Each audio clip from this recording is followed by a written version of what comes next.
The James Show Podcast. Let's go. And I hope he's listening today. He's welcome to call back in. But on yesterday's show, this was Don in Grand Prairie. This is a conversation I've had over and over and over throughout the years. It's only gotten more robust as time goes along. And it's this sort of whataboutism on which side is more behaved, which side needs to tone it down. Because that's an argument that you've had. I know you've talked to your friends about it or your spouse about it or maybe even your kids about it. But I find it hard to believe that the whataboutism can even be a card that's played in this arena. And I'm one of the guys that is sort of a both sides guy on some of these issues.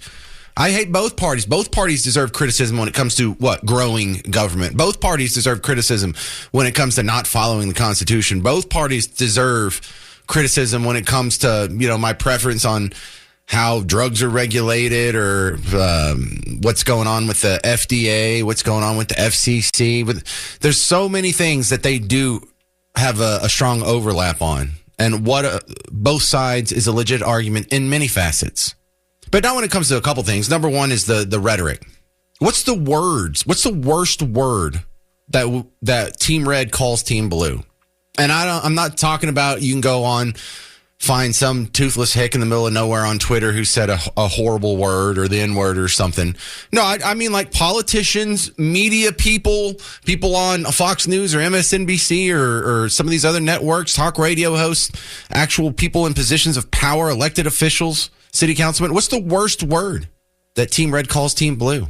Because Team Blue calls Team Red horrible, calls you probably horrible words all the time. You know how ugly and nasty it is to be called a racist?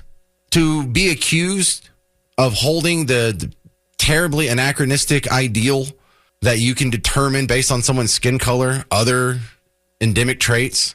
Yeah, that's a pretty horrible thing to be called, especially when you consider the history of racism and slavery and Jim Crow and segregation and lynching and all the ugly stuff that pretty much Democrats did up until about 60 years ago. Yeah, it's an ugly thing to be called. It's a huge insult. And it's usually a huge lie. I mean, sometimes an actual racist will get called a racist, but most of the time that word is being misused. And it's ugly to misuse it.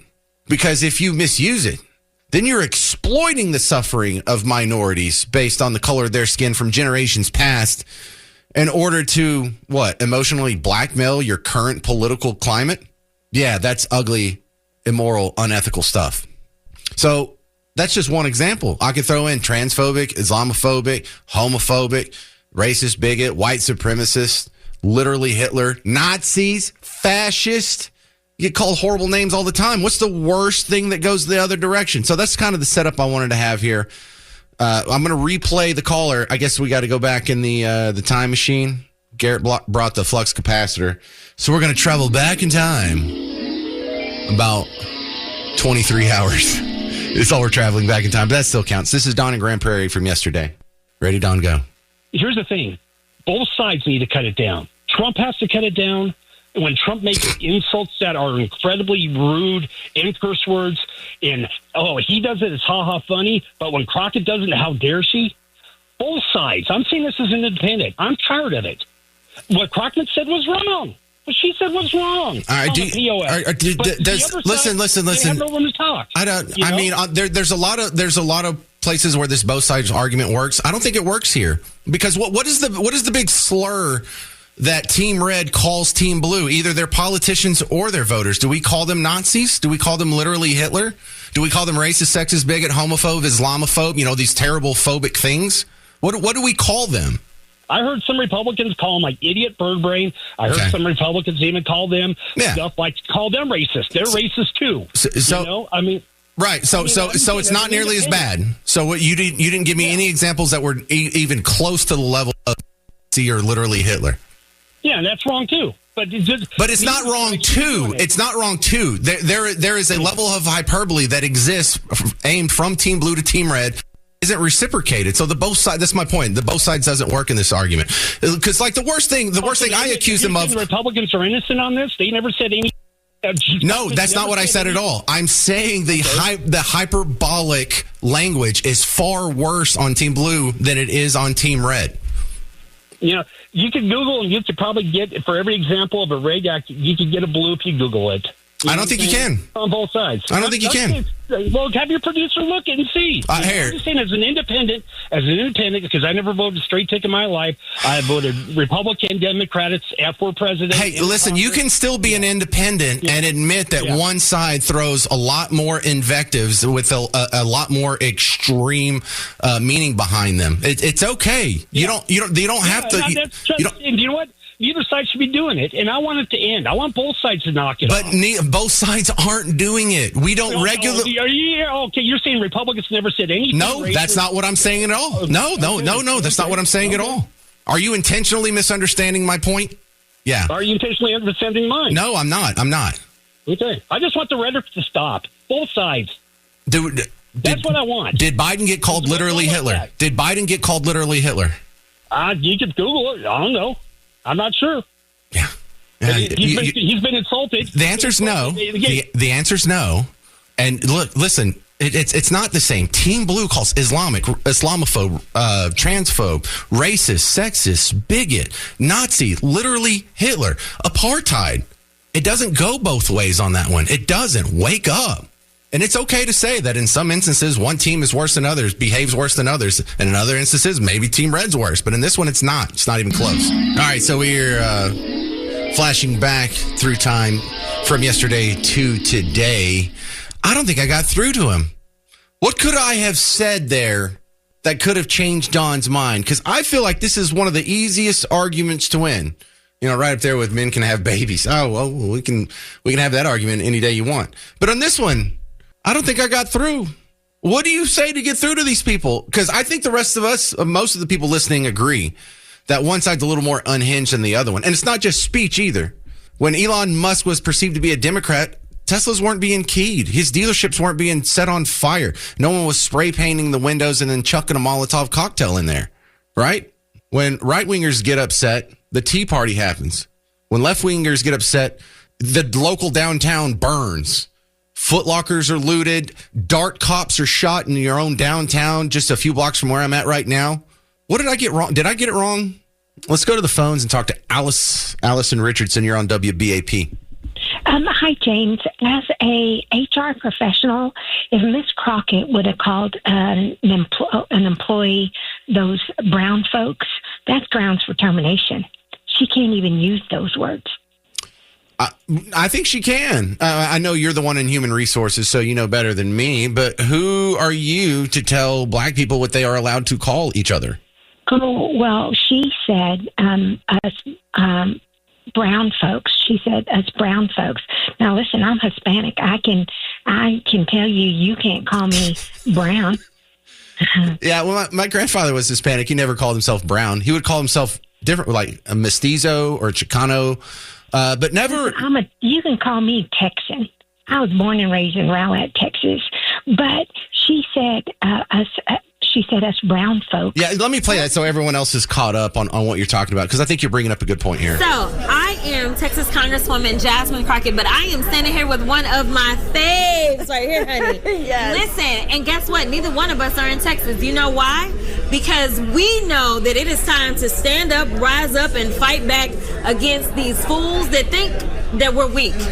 One thing that they should know, when it comes to a black woman and a Latina, that's right, they're about to get a little spice, okay? There, so now everyone else is caught up. I think you're making a great point. Well, and not only that, later on in that conversation, she says us brown. She said brown folks. You can't use that terminology. You can't. Agreed. So what did I do wrong with Dawn? Why doesn't Dawn see that? Why doesn't Dawn in Grand Prairie see that? You just can't argue with unreasonable. You just can't. It's selective reasoning, and he doesn't have any. There's nothing you could have done or said. Well, he has a blind spot. Do I have a blind spot like that? Is there something I don't know about my own worldview? Like Dawn doesn't get it? Well, you and I are on the same side, so I don't think so at all. All right. I do. Yeah, of course, you're right. You agree with me, Alice. Thank you. Let's go to Jason and McKinney. Hey, Jason, you're on WBAP. Hey, I got, some points I want to make. Hopefully I can get through them all. But I do agree with some things that Don did say, there is rhetoric on both sides that's awful and toxic. And it's not going to stop going forward. So we can say what we want to, agree, disagree. The rhetoric now is ratcheted up so much. It's so partisan. All right, Jason, I feel like you're doing the same thing Don did. Just because I said the left is worse with their rhetoric doesn't mean, I'm not saying that there has never been any hateful rhetoric said from a member of Team Red. Okay, that's great. Okay. I agree. Totally agree. Well, no, but with that being said, I heard you say in the beginning of the show when I started listening that the right doesn't say any worse, or the right doesn't say worse words than the left does about the right. Is that what I understand? The rhetoric that they use is far more extreme and condemning, because like a racist isn't like a disagreement here. Racist, you're condemning the human being as a bad human being. And that's what they mean by that. It's not like we have a difference of opinion. It's not like you're an Austrian economist and you're a supply side economist. No, you're a racist. You're a bad person. Okay. So just to set up this, I used to be a Democrat for a lot of years, and now I'm an independent with a lot of libertarian views. So that's kind of where I'm at right now. So when I have a conversation with my conservative friends, this is what I've been called, and I wanted to kind of make a short mental list. Sure. I don't appreciate these things. I've been called a communist. Okay. Yeah. Now in 1950s, I would have been locked up for that. Okay. I've been called a libtard. Do I have cognitive issues? I sure in heck hope not, and I find that insulting. I've been called a snowflake. I think that's a jab at my manhood. And the most disgusting thing that I have been called by my conservative friends, having a very civil political conversation, is because I'm pro-choice up to at least to the point to the woman knows that she's pregnant so she can have a choice. I've been called a baby killer. Yeah. To the point to where my daughter used to play with a friend. Long story short, she mentioned a Taylor Swift song at her friend's house, and her parents called my daughter a liker of a baby killer's music. When she came home in tears, I drew the line right there, and they no longer play together, long story short, though. But like I said, when I talk to conservatives, when I have trying to have a pleasant, meaningful, constructive conversation, these are the things that I've been called. Terrible thing. I'm happy to let you speak here, Jason. I'm just running out of time because you're making my point. The worst you can come up with is snowflake and libtard. I said baby killer. Oh, baby killer. Yeah, but you weren't even called that. Your daughter. Okay, baby killer. That's not even that bad. That's not even that bad. Compared to Nazi, sir? Are you insane? Compared to apartheid? Baby killer? Listen. Baby killer, James. Seriously. Jason. If someone kills a baby that has just been born like 1 minute ago, they're a baby killer, right? I do not. Just come on. I'm out of time. I'm out of time. I don't condone that, James. Jason. Just yes or no.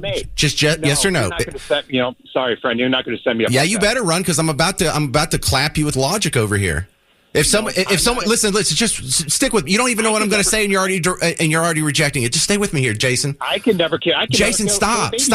Jason, I'm not a baby killer. Okay, you're not going to pigeonhole me into that. No, sirree. Jason, no, Jason, absolutely not. Absolutely. Then not. I'll just say it without your participation, Jason. If someone kills a baby 1 minute after it's born, everyone agrees that's a baby killer. If you want to kill the baby 1 minute before it's born, don't you see how some people could associate that with being a baby killer? Now you're defending that? Seriously? You're standing... That's the hill you're going to stand on right now and defend? So not a yes or a no there. You're not going to answer it. Because I'm not a baby killer. I didn't say you were. I don't... See, this is the best they got.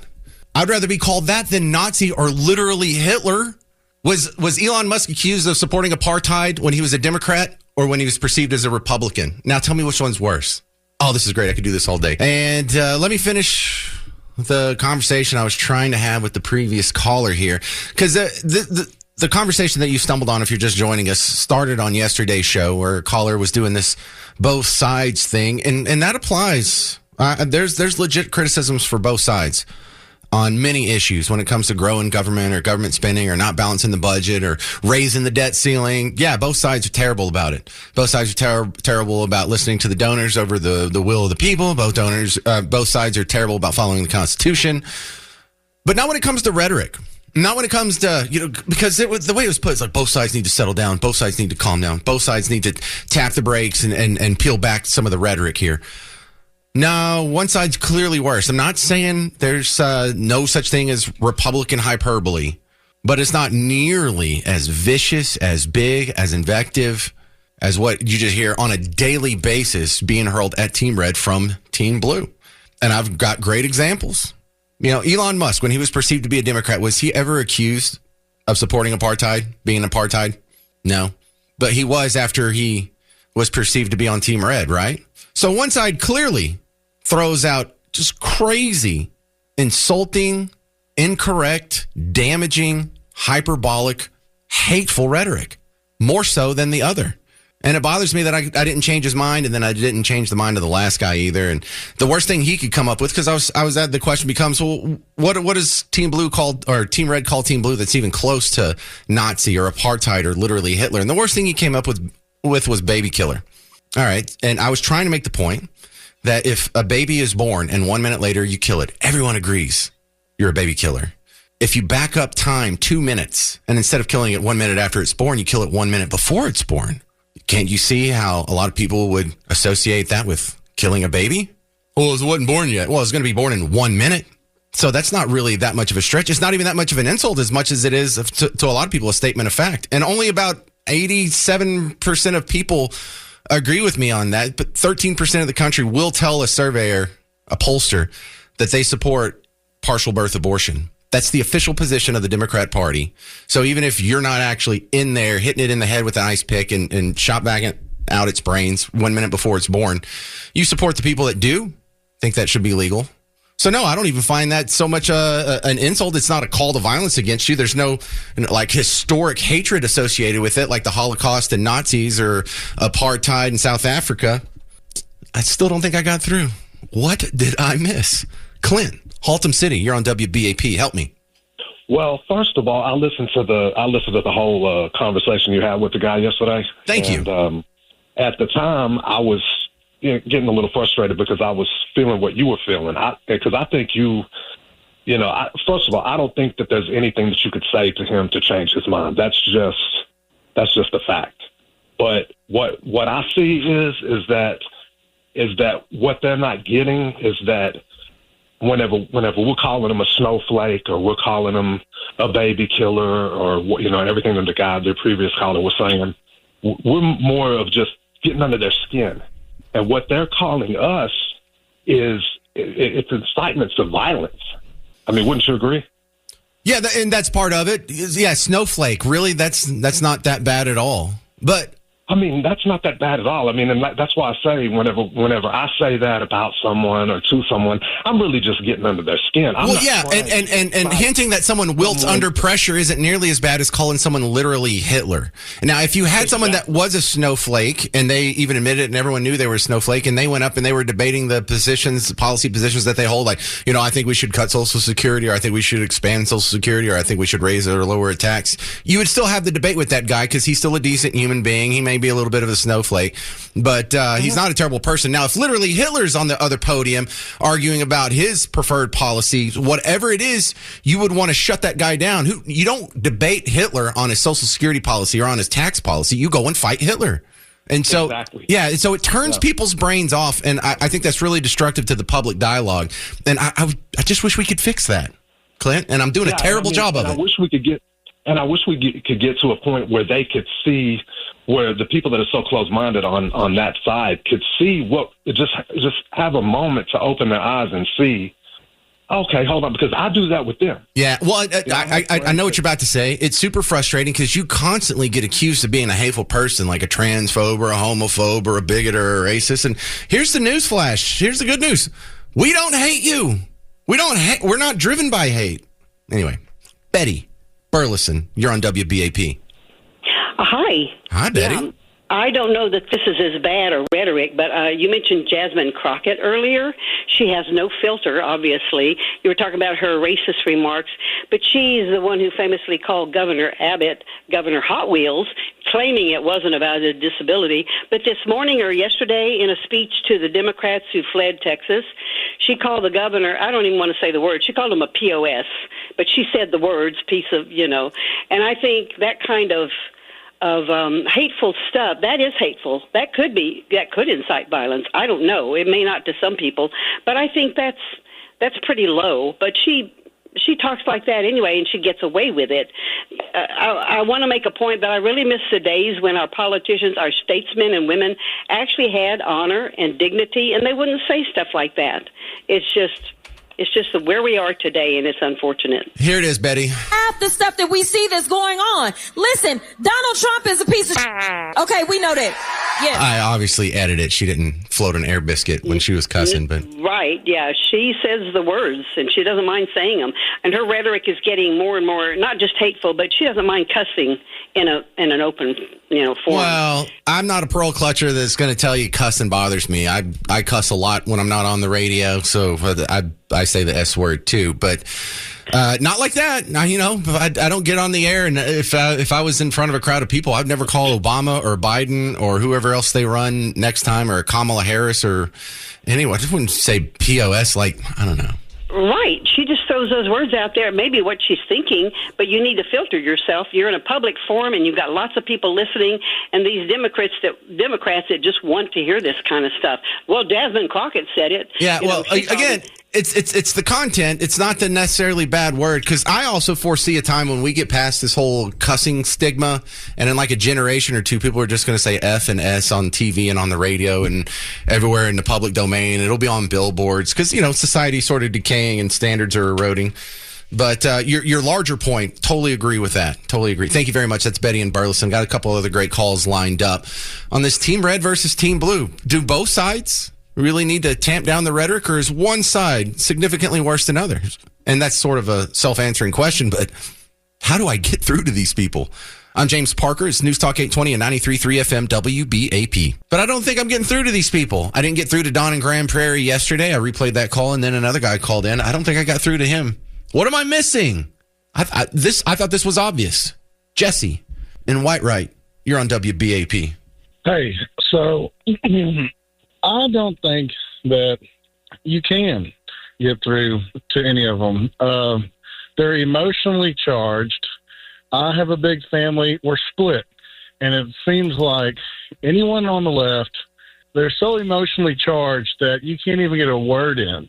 And anyone on the right in my family, or anyone that I know, we are usually a similar type of person, like blue collar, hardworking, Christian, whatever you want to call it. And just kind of, that's not in our, repertoire to attack, just on a matter of opinion.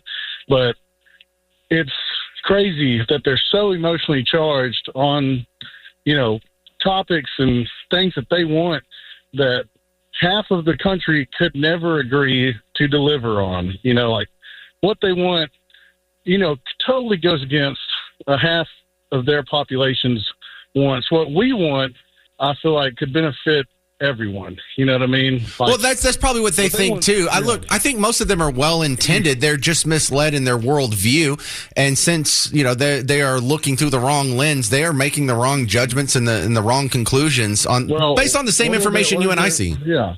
What is their most strong? What do they feel the strongest about? They feel the strongest about abortion, same-sex rights, and taking away people's guns. You know what I mean? That is something that half of us, they have to accept. Half of us could never. You know what I mean? And all we want is pretty much, a better economy, more money. Yeah, you know what I mean? I want lower taxes, smaller government. The rest of it just fills in the blanks. All right, good call, Jesse. I'm going to go to Gary and Tyler. Hey, Gary, you're on WBAP. Hey, James, thanks for taking my call. What I'm really surprised is that we don't have anybody on the Republican side throwing out the race card like the Democrats do.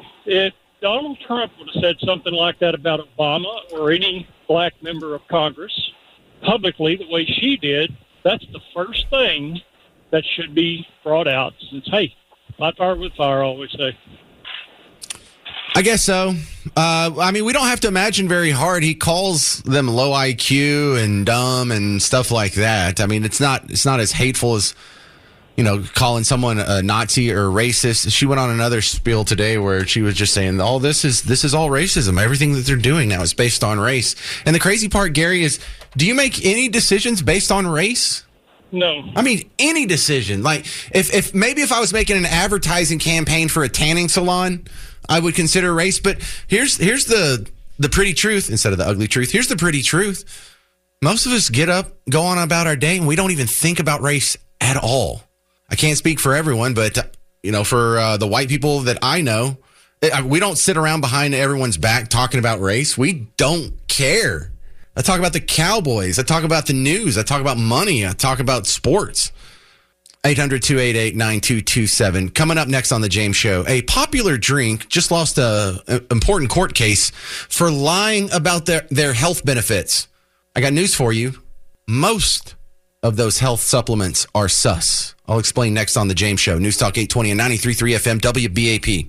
At work or at home, get breaking news, traffic, weather, and business information on our free app. WBAP streaming powered by InvestYRefi.com. That's invest, the letter Y, REFY.com. Summer is a time to feel and look your best, but I'm not talking about your abs or your tan. Guys, I'm talking about your hair. You need to restore that bald spot, maybe reverse some of that receding hairline. You can take care of that with Advanced Hair's once yearly summer savings event.